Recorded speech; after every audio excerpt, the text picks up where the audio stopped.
Hello students, good morning everyone. Welcome back to the online class.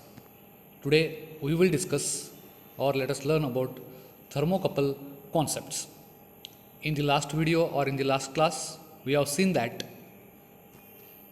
what is the meaning of RTD, what do you mean by PT100 and what is the meaning of thermistor. So in that also we are discussing about construction and working principle of RTD, resistance temperature detector, what are the advantages and disadvantages of RTD, and also we are discussing about applications of RTD. After that we are discussing about thermistor concept. In that two types, NTC and PTC, positive temperature coefficient and negative temperature coefficient. And also what are the materials you are going to use for what in that NTC and PTC. And also we are discussing about based on size and shape classifications of that thermistors. Okay, so today's class we will discuss thermocouple concept. So first of all, what is the meaning of thermocouple? As shown in the diagram or as shown in the figure, you can observe there are two types of the junctions. One is the hot junction, that one called as a J1 junction. Another one is the cold junction, that one called as a J2 junction. And also you are having two metals, one is the metal A, another one is the metal B. So in between you are having what one EMF generated and you have to provide some heat source. So what is that? When two dissimilar metals, when two different metals are connected to each other, or joined to each other to form two junctions, and these junctions are exposed to different temperatures, then current flows through the metals and EMF generates. Current flows through the metals. In the both the metals it will generate some current through that metals, and EMF generates, which is proportional to the difference in temperature at the junction. Means what? You have to take the two different metals, connect to each other, and it will form two junctions. That may be hot as well as what? Cold junction. Then these junctions are exposed to different temperatures. Then current flows through that metals. Then it will produce some EMF, which is proportional to the difference in temperature at the junction. Okay, so next, thermocouple is self-generating transducer. It is one of the example for what active transducer, which can be able to generate voltage. It is one of the most commonly used device to measure the moderate and high temperature. You can use it most commonly for what? Medium and high temperature ranges. So we will discuss the principle of working. Thermocouple is a temperature transducer that develops an EMF, which is a function of temperature between hot junction and cold junction. Temperature measurement with thermocouple is based on following effects. We will discuss the principles with respect to effects. Okay, so in that first one, Seebeck effect, second one Peltier effect, and third one is the Thomson effect. So first we will discuss or define in brief way Seebeck effect. Seebeck effect state that whenever two dissimilar metals are connected together, whenever two different metals are connected together, take two different metals, you have to connect that one to form two junctions, out of which one junction is subjected to high temperature and another junction is subjected to low temperature. One is the high, another is the low temperature. So then EMF is induced, it will produce EMF proportional to the temperature difference between two junctions. So in the both the temperature, there is a difference in the temperature to that junctions. So that is called as a Seebeck effect. Second one, Peltier effect. Peltier effect states that for two dissimilar metals, closed loop, You are having one closed loop.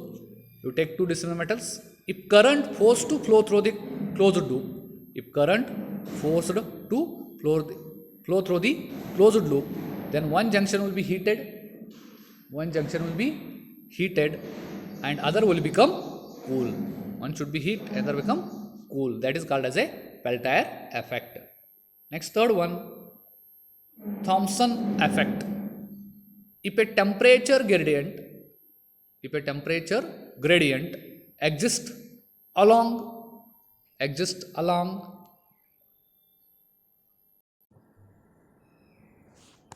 Thomson effect. If a temperature gradient exists along any one metal or both the metals of thermocouple, then the junction EMF may be slightly altered. This effect is called as a Thomson effect. Slightly altered means what? Variation in that junctions. Okay.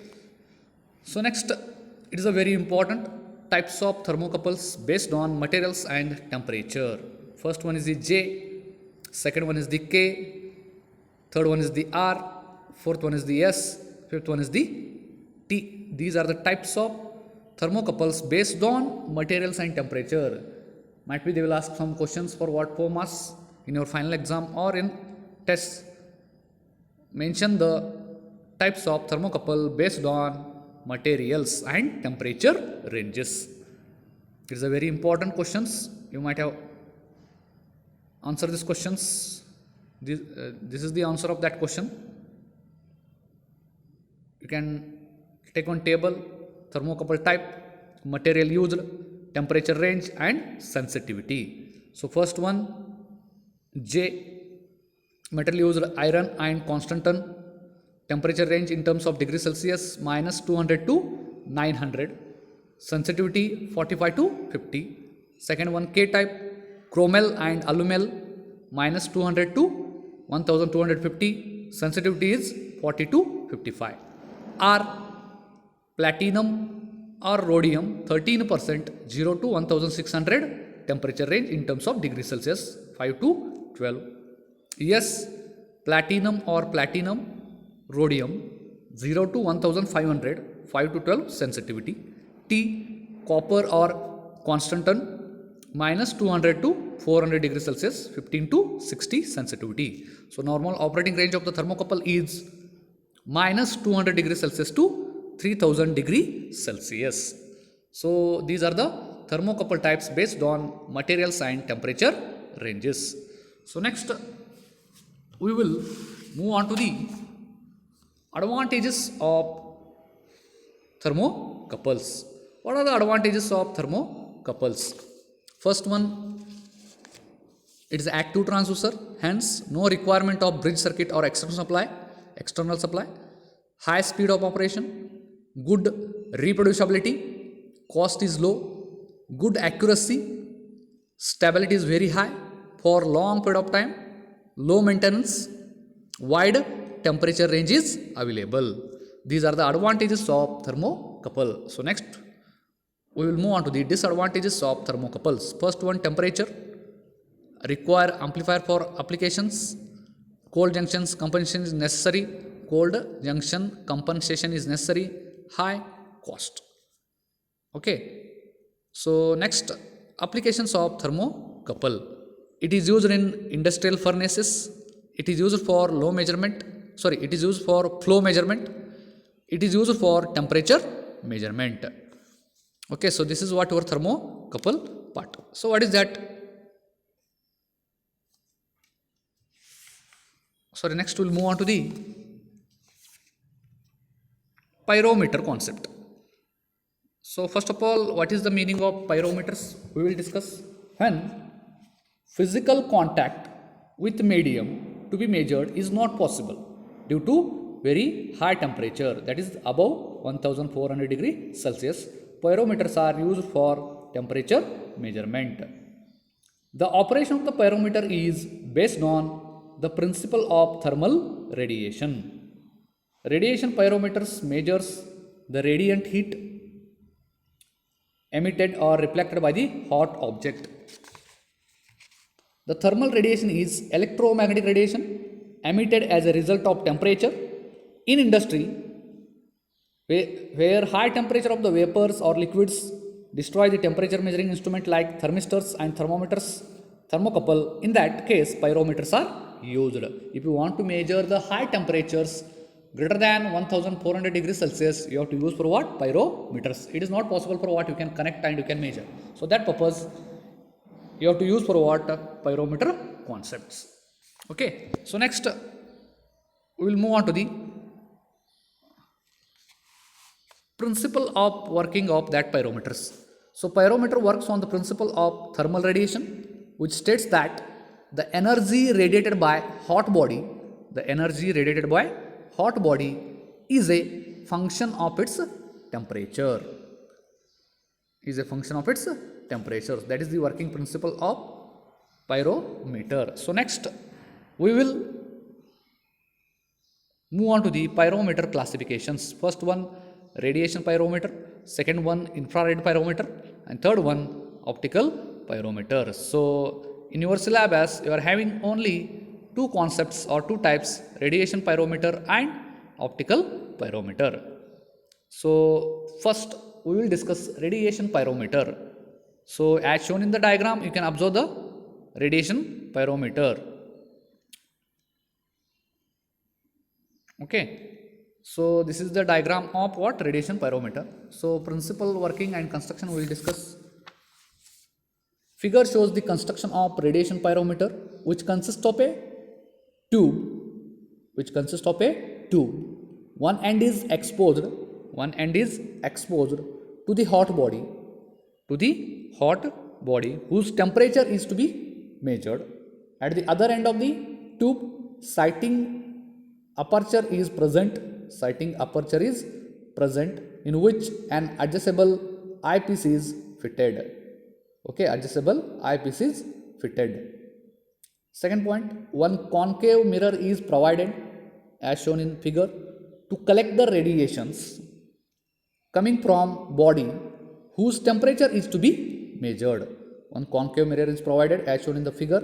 You can observe that mirror to collect the radiations coming from body whose temperature is to be measured. Third point, the detector disc consists of blackened platinum sheet or a file. It consists of a one sheet or a file. The thermocouple junction or resistance thermometer is connected to the detector disc. The detector disc is protected from direct radiation coming from hot body by using shielding element. You have to use one shielding element, you have to protect. The output of the detector is given to the meter.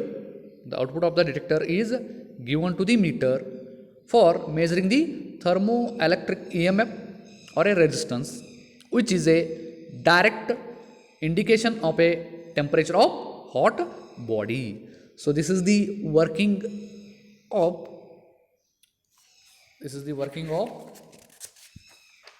radiation pyrometer. So what is the operating range of this one? 1200 degrees Celsius to 3500 degrees Celsius. Apart from this one, you can measure also above that range also. Advantages of this radiation pyrometers. First one, useful for high temperature measurement. Second one, high speed of operation. Third one, high output. Fourth one, cost is moderate. Disadvantages, scale is non-linear, poor accuracy, poor sensitivity, cannot be useful for temperature below 600 degrees Celsius. Applications, these are used in moving target, used for control applications, metal industries, used to measure average temperature of large surface area. So next we will move on to the optical pyrometer. So as shown in the diagram, you can observe it is a second type of this pyrometer, optical pyrometer.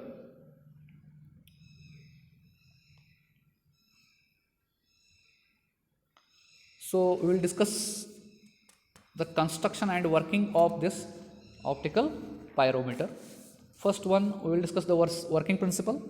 The working principle of optical pyrometer states that the brightness of a light of a given color emitted by a hot source gives an indication of the temperature.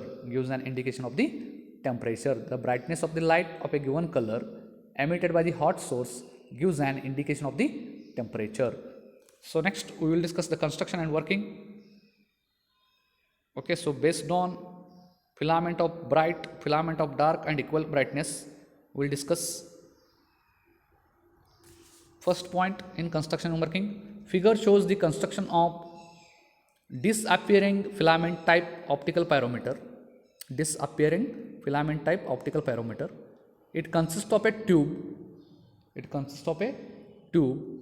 One end of this tube has objective lens and other end has sighting eyepiece to observe the filament. One end of the tube. Figure shows the construction of disappearing filament type optical pyrometer. It consists of a tube. One end of this tube has objective lens and other end has sighting eyepiece to observe the filament. The filament is, second point, the filament is viewed through filter. As shown in the figure, and eyepiece. The lens side of the tube is projected towards the hot body whose temperature is to be measured. So here you are going to measure the temperature. Third point, an image of radiating source is produced by lens and made to coincide with the filament of electric pump. The current through the lamp filament, there is one lamp, the current through the lamp filament is made variable so that lamp intensity can be adjusted and the current through filament is adjusted until the filament and the image are equal brightness. During the operation of the optical pyrometer, following conditions occurs. What are that conditions? There are three conditions. First one, as shown in the figure, view of filament from eyepiece of optical pyrometer. When the temperature of the filament is higher than that required for equal brightness. When the temperature of the filament is higher than that required for equal brightness, then the filament is too bright. So whenever the temperature of the filament is higher than that required of the equal brightness, then the filament is too bright, as shown in the figure. When the temperature of the filament is lower, the filament becomes too dark, as shown in the figure. Third one, when the brightness of the image produced by the source and brightness produced by the filament are equal, the outline of filament disappears, as shown in the figure. Since the intensity of the light of any wavelength depends on the temperature of radiating body and the temperature of the filament depends upon the current flowing through the lamp. So you can take the best example, you can observe your street light for morning session, afternoon session and at the night session. You can observe the filament is variable inside that light intensity. Okay, so this is the one of the best example you can made variable for what that filament.